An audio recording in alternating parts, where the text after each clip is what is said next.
Slender Man, Slender Man, Slender Man. When myth comes to reality. Let's check out this reaction video. 5 major developments in Slender Man stabbing case. Killer asked for release. He came upon a 12-year-old female. She appears to be stabbed. She appears to be what? Stabbed. Stabbed? Right. Okay. Sir, are you still there? Yes. Hi, sir. So, are you with this 12-year-old female? Yes, she says she's having trouble breathing. She said she was stabbed multiple times. She stabbed her classmate 19 times and left her for dead, all to appease a faceless and fictional character. That's Now a lot of Morgan times to Geyser stab wants to be somebody, released y'all. From a state mental institution. We're breaking down the key developments in this case as she petitions for release.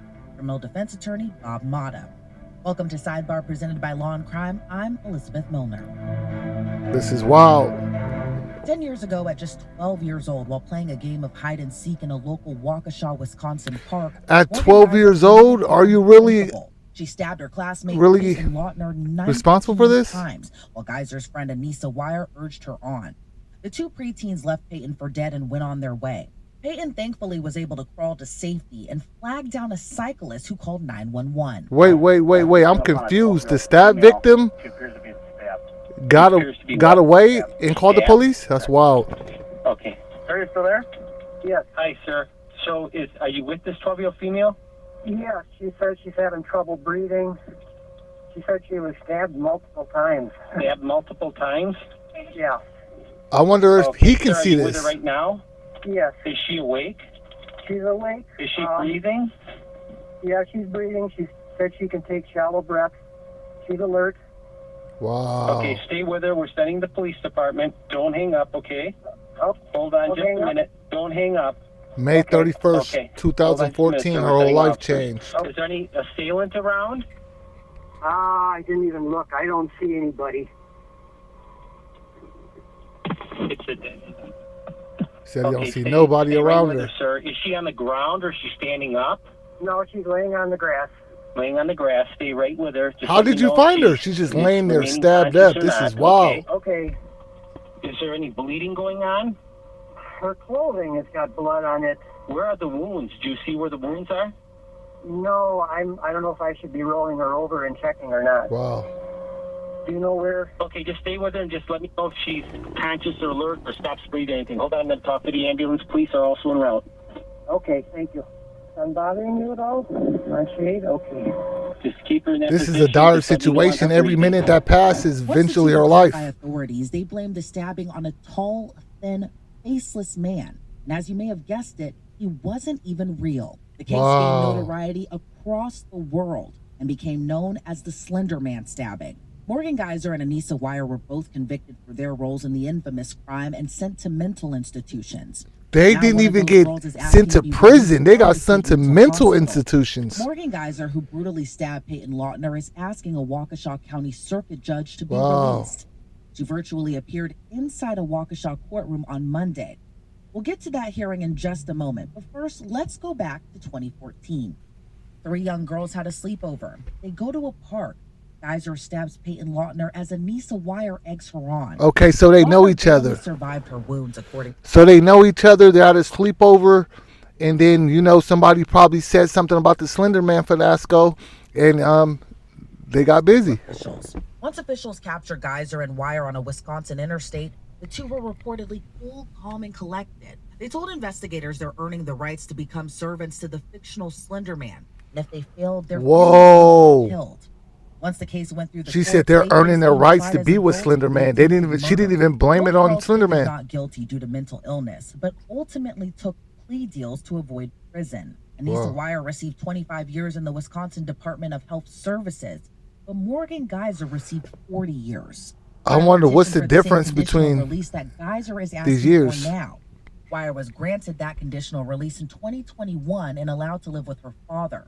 Conditions Wow. included requirements for outpatient psychiatric treatment and GPS monitoring, but that was waived in September. I want to know, were they mentally disturbed before they started the stabbing of the Slender Man stabbing? Via Zoom for a scheduling conference. Let's take a listen to what happened inside that Wisconsin courtroom.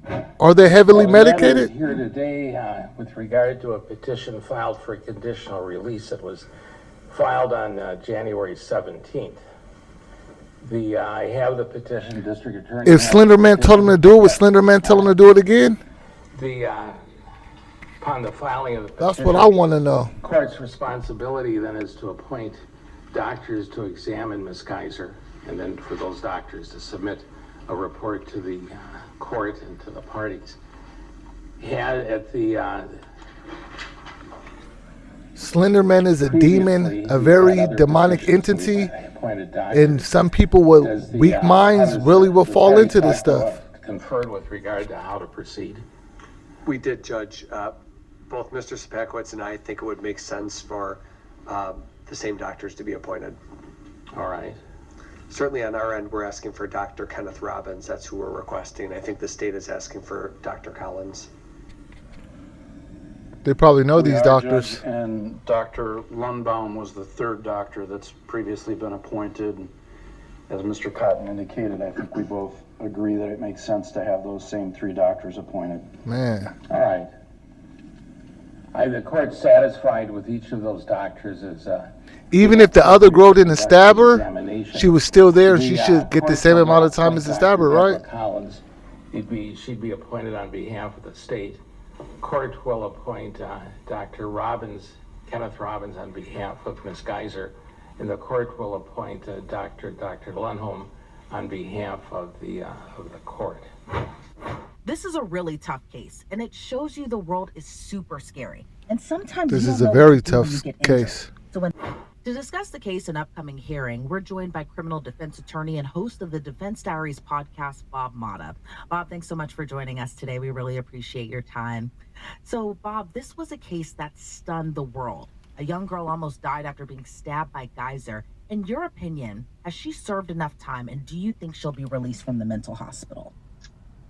Tough question. My opinion, she hasn't served enough time, and I don't think they would. And I think they will let her out.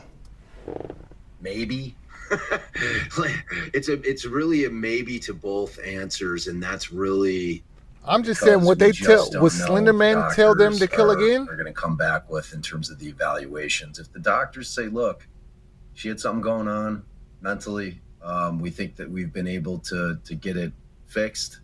We feel that she's in a good place," then yeah, I think that she's probably served enough time. Fortunately, the victim didn't die. As brutal as the crime was itself, and kind of shocking to the conscience. That is a different story.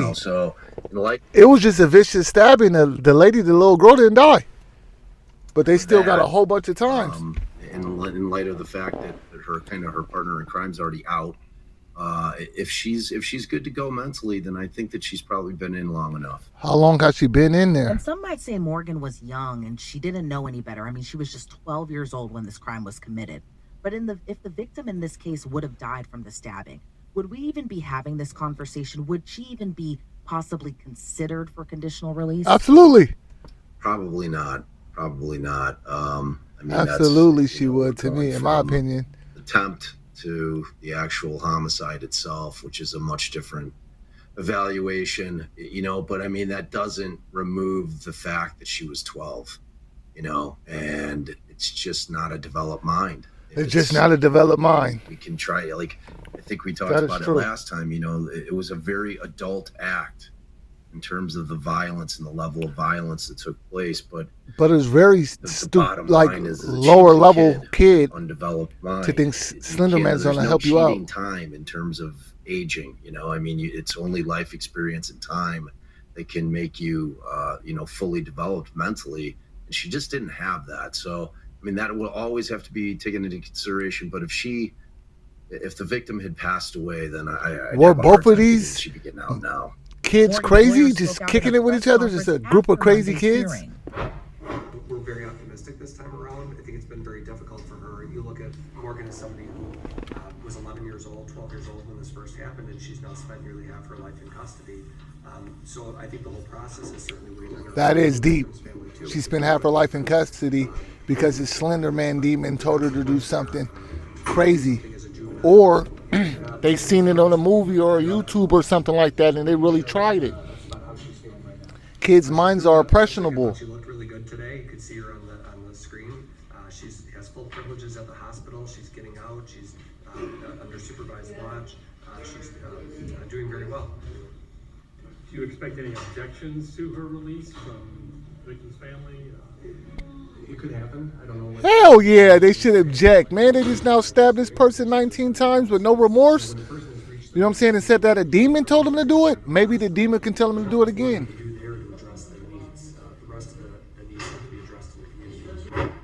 And a judge ordered those evaluations of Morgan. Those reports. If you made it that long, you know what to do. Hit that subscribe button. It's your man and not your boy, Double K Koolie. Merch coming soon. You already know. Yeah, I mean, typically what they'll do is they'll get them in, and they'll go through a battery of psychological tests that are pre-developed. You know, I mean, this isn't just like a doctor Slender Man, sitting Slender there, Man, like, Slender yeah, Man, Slender Man, Slender you know, There's going Man. to be a battery of tests, probably a couple of different diagnostic tests that'll be run. And then at that point, the doctor will evaluate her answers.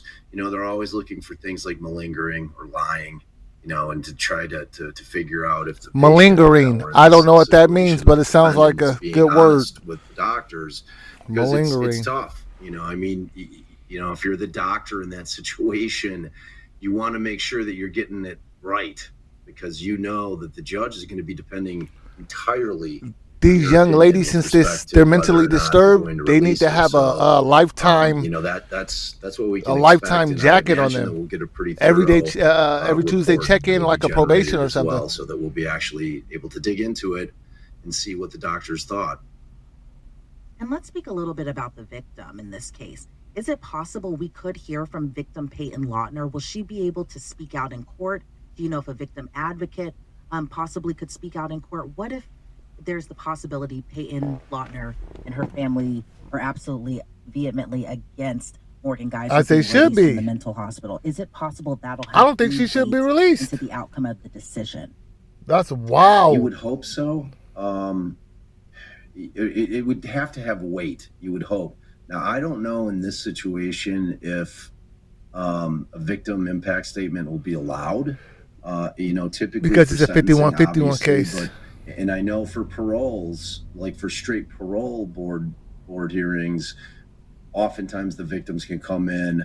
Oftentimes the state's attorneys who prosecuted the cases will come in, and they'll either oppose or, you know, they can be in favor of. It depends. Just my opinion. You know what I'm saying? To hear it, I think she deserves another chance. She was 12 while it happened. You know what I'm saying? Her brain wasn't fully developed. So yeah, she should be able to get out, but she has a lifetime stipulation that she has to check in, take her medicine, and yeah. Depends on where Payton's mindset is in the family. You know, I mean, she may realize also that she was a kid, that they were all kids when this started happened, laughing, and that things have changed. You know, I mean, if she's a forgiving soul and they feel satisfied that, you know, whatever was going on with her at the time has been remedied, then maybe she'll allow for it. But in terms of, you know, how much impact it will have on the judge making the decision. Look at her. She looks heavily medicated as well. Hard to say. You know, I'm certain it would have some impact. But, you know, if you've got a doctor that's saying, look, she's good to go. You know, I feel exceptionally confident in saying that.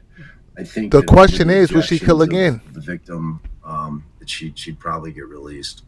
Morgan Geyser has petitioned for conditional release before, but withdrew that petition. I want to know what makes this time so different. During this week's court hearing, Morgan's lawyers did speak that she's doing well and being successful inside the mental health, in the mental health institute. But again, what makes this time so different? Do we think that maturity, slowly developing brain, is that at all? I think maturity. Weight to this. I think she had a lot to think about. Conditional release. Yeah, I think so. I think time is her friend. You know, I think when she filed the earlier petition for early release, I think that was a couple of years ago. You know, and if you're the attorney handling that, you're trying to look at it objectively, realizing that, you know, your client wants out, but, you know, to go in on it and thinking based on, hey man, she didn't murder the lady. You know what I'm saying? They're giving her a life sentence, and she didn't even catch a body. Man, this is kind of crazy. But to lure your friend into the woods and do that to him, that's crazy too. I'm assuming that the attorney had spoken to the staff where she's housed and had gotten some information that may not have been helpful. come a hearing and, advised his client, look, I think you're close. I don't think you're quite there yet. And I think that if we make this move now, that it could hurt you down the road in terms of you trying to get out in, say, a couple of years where, we've got better reports. If we go in and fail on this one, it'll reflect negatively and it'll give the judge pause. It seemed like she has a lot going for her in this mental institution. It's in the judge's hands. Shit's wild. Slender Man, Slender Man, Slender Man. But did Slender Man make them do it? Or was this a evil plot to get their friend up out the way? You know who it is. She's your man and not your boy, Double K Koolie. Let's get to 500 subscribers. Let's go.